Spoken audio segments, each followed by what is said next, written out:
Hey guys, welcome to the first episode of Haunted Homes with your host, not the one, not the only, Simon Cowell, where we go around the homes of the not so rich and the definitely not so famous and ask that important question: is your house or your home haunted? Because I think mine definitely is after them orb videos. Wow. So anyway, I'm in the pitch black. What time? I'm in the pitch dark and I've come back into the kitchen, which is where them orbs were flying about during my singing. And I mean, I don't mind ghosts and spirits and things because obviously it was their flat before it was mine. It was their building long before it was mine. And, so, I mean, as long as, they don't appear to us, obviously. I don't mind orbs flying about, just as long as they don't start, forming like a human shape or stuff like that. And I don't want them turning out to be dogs and cats and things, so I'm not cleaning up after them. But anyway, my last flat was actually very haunted, and I'm going to tell you a little tale while we're doing this video, seeing if we get any more orbs. But anyway, my last flat was in Gateshead. It was in Newcastle. It was on the Gateshead side of the river, because I couldn't afford the Newcastle side and the Gateshead side was cheaper. So it was built on the. It was only about 8 years old, and it was built on the site of the famous orphanage fire, and unfortunately several children were killed. And basically, when I first moved into that flat, I used to sit there in my living room, but I had like the passage doors open, the kitchen door open and stuff like that. And I used to sit there in the dark just with my TV on. Cheapskate, I couldn't afford the electric either. Anyway, and I had my TV on, it was pitch dark, it was about 2 in the morning or so. And I was watching this film, and then out the corner of my eye, through the passage, was this flashing. It was like a light flashing on and off, on and off, on and off. It was proper flashing, right? So I quickly picked up my phone, which was obviously sitting beside me. I picked up my phone, started a video recording and that, and I walked through into the still in the dark, and I walked through into the passageway, and the bathroom light was proper flashing on and off, on and off, on and off.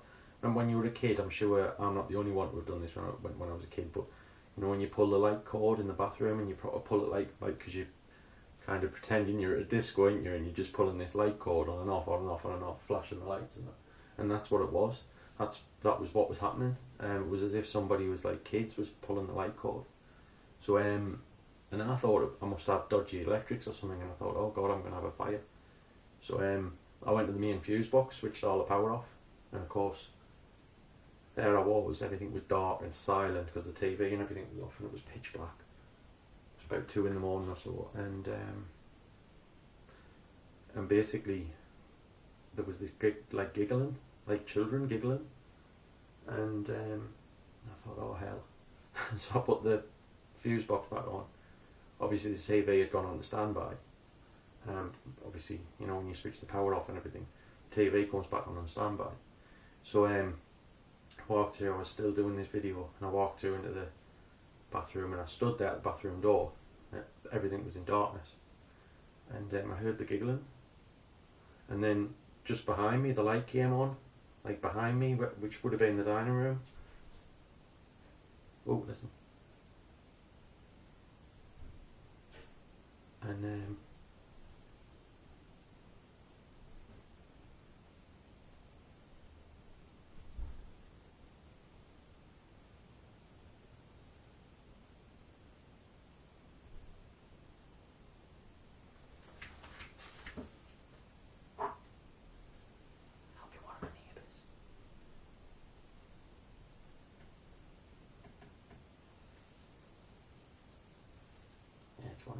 going out. Anyway, be wondering what I'm doing. In the dining room, the light was flashing on and off, and anyway, it was proper scary, like I say. But friends of mine occasionally used to stay over, and they used to hear like banging and things, giggling, little kids, 3 and 4 o'clock in the morning, kids giggling. But I told this story to a friend of mine, and in the local area at the time, and this woman overheard us, and it turned out she used to live in that flat, and she was doing her hair. She was in the dining room, she had a big mirror.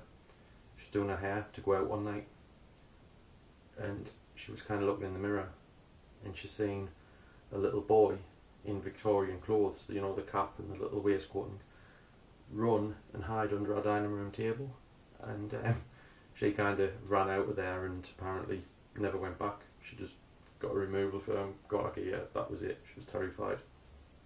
I mean, I lived there for 5 years, just over, and you know, things used to go missing, and I used to hear the giggling and stuff.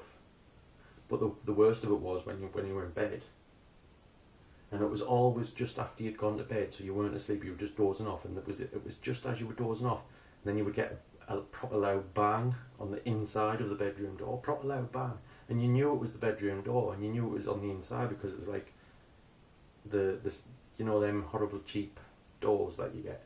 It's basically cardboard covered over with hard wood, and you probably knew it was the sound of that. And yeah, but I love this flat, to be honest. The thing with Berwick upon Tweed is it's supposed to be one of the most haunted towns in England. It's so historic. When I first moved here, I'd gone for a walk late on a night time to the riverside, and I seen this woman. She was all dressed in proper old, like really old Victorian sort of clothes, and it was like the Woman in Black, and she was stood kind of leaning over the riverbank, and I thought she was going to commit suicide, so I kind of hung about to see if she needed any help and if I was going to have to ring the police. And she just turned, and it was the way she looked at us, and it was horrible, it was awful. But one of these videos I'm gonna take you around haunted Berwick and do a video. Anyway, I'm gonna stop this and see if we've got any orbs, because they were here before, so make their appearance. And anyway, see what we've got. Cheers. I can't find the button now.